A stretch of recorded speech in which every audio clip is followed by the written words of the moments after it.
संजीवनी बूटी का रहस्य। क्या रामायण काल वाली संजीवनी बूटी सच में है या फिर ये विलुप्त हो चुकी है? हनुमान जी की आरती में 2 लाइनें आती हैं, लक्ष्मण मूर्छित पड़े सकारे, लाए सजीवन प्राण उबारे। यानी लक्ष्मण जी जब मूर्छित पड़े थे तब हनुमान जी संजीवनी बूटी लेकर आए और उनके प्राणों की रक्षा की। रामायण में जिस संजीवनी बूटी से हनुमान जी ने लक्ष्मण की जान बचाई थी वो अब कहां है? क्या ऐसी कोई बूटी वर्तमान में मौजूद है जो वाकई किसी की जान बचा सकती है? इस वीडियो में जानते हैं संजीवनी बूटी के रहस्य को और इस समय ये कहां पाई जाती है। संजीवनी बूटी का रहस्य। क्या रामायण काल वाली संजीवनी बूटी सच में है या फिर ये विलुप्त हो चुकी है? त्रेता युग में जब माता सीता को रावण की कैद से आजाद कराने के लिए श्री राम और उनकी वानर सेना लंका पहुंचे, तब दोनों तरफ के योद्धाओं में भीषण युद्ध हुआ। इसी युद्ध में रावण के पुत्र मेघनाद और श्री राम के भाई लक्ष्मण के बीच भी भयानक युद्ध हुआ। इसी युद्ध में लक्ष्मण जी मूर्छित हो गए और उनके प्राणों पर संकट गहरा गया। इस भीषण युद्ध में एक घातक तीर युद्ध का रुख बदल सकता था। लक्ष्मण बेहोश हो गए और श्री राम निराशा में विलाप करने लगे। उस संकट की घड़ी में हनुमान जी ने मार्गदर्शन के लिए लंका के राज्य चिकित्सक सुषेण से संपर्क किया। सुषेण ने हनुमान जी से द्रोणागिरी की पहाड़ियों पर जाने और 4 दिव्य जड़ी बूटियाओं, मृत संजीवनी जीवन के लिए, विशल्यकरणी बाणों के लिए, संधानकरणी त्वचा के लिए और सावर्ण्यकरणी त्वचा के रंग के लिए लाने के लिए कहा। हनुमान जी की खोज द्रोणागिरी पहुंचने पर हनुमान उस पर्वत पर उपलब्ध अनंत जड़ी बूटियों की वजह से कंफ्यूज हो गए। समय ना गंवाते हुए वो पूरी की पूरी पहाड़ी ही अपने साथ ले आए। लक्ष्मण जी को मृत्यु के निकट से फिर से जीवित कर दिया गया। अब यहां बड़ा सवाल यह है कि क्या संजीवनी बूटी इस पौराणिक कथा का एक काल्पनिक हिस्सा मात्र है या यह वास्तव में अस्तित्व में है? यदि हां, तो यह कहां पाई जाती है? क्या है संजीवनी बूटी? पौराणिक कथाओं में संजीवनी एक जादुई जड़ी बूटी है जो किसी भी शारीरिक समस्या को ठीक करने की शक्ति रखती है। ऐसा माना जाता था कि इस जड़ी बूटी से बनी दवाएं मृत व्यक्ति में भी जान डाल सकती हैं। वैज्ञानिक लिटरेचर के कुछ संदर्भ में सेलाजिनेला ब्रायोप्टेरिस को हिंदू पौराणिक कथाओं में वर्णित संजीवनी के रूप में देखा जाता है, लेकिन प्राचीन ग्रंथों की खोज से अब तक कोई भी पौधा सामने नहीं आया है जिसे निश्चित रूप से संजीवनी के रूप में पुष्टि की जा सके। कुछ ग्रंथों में लिखा है कि संजीवनी अंधेरे में चमकती है। जहां तक बात रही सेलाजिनेला ब्रायोप्टेरिस की, तो कई लोग इसके संजीवनी बूटी होने का दावा करते हैं। सदियों से लोग इस पौधे के जादुई प्रभावों के बारे में बात करते रहे हैं। क्या 21वीं सदी में संजीवनी बूटी की दोबारा खोज हुई है?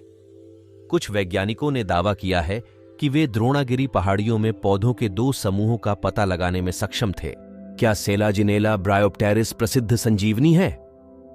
जीव विज्ञानियों, चिकित्सा शास्त्रियों और अनुसंधान विद्वानों के लिए यह एक अत्यंत महत्वपूर्ण प्रश्न है कि संजीवनी कौन सा औषधीय पौधा है। नाम से पता चलता है कि यह पौधा मृत व्यक्ति में जान वापस लाने की क्षमता रखता है। विभिन्न औषधीय पौधों के बीच शायद ही कोई पौधा हो जो इस श्रेणी का हो, जो प्राचीन चमत्कारिक पौधे हो सकते हैं। यह पहाड़ी उत्तराखंड के जोशीमठ गढ़वाल में है और इसकी ऊंचाई 15,000 फीट तक है। खोज के पीछे की सच्चाई को अभी भी सत्यापित करने की आवश्यकता है। भारतीय राष्ट्रीय वनस्पति अनुसंधान संस्थान के कृषि वैज्ञानिक संजीवनी बूटी के बारे में और अधिक छिपे हुए तथ्यों का पता लगाने के लिए इस पर सख्ती से काम कर रहे हैं, यहां तक कि सेलाजिनेला ब्रायोप्टेरिस भी नहीं। और अगर ऐसा है तो संजीवनी के बारे में जो कहा जाता है उसके अनुसार क्या इसे प्रकाश उत्सर्जित नहीं करना चाहिए था?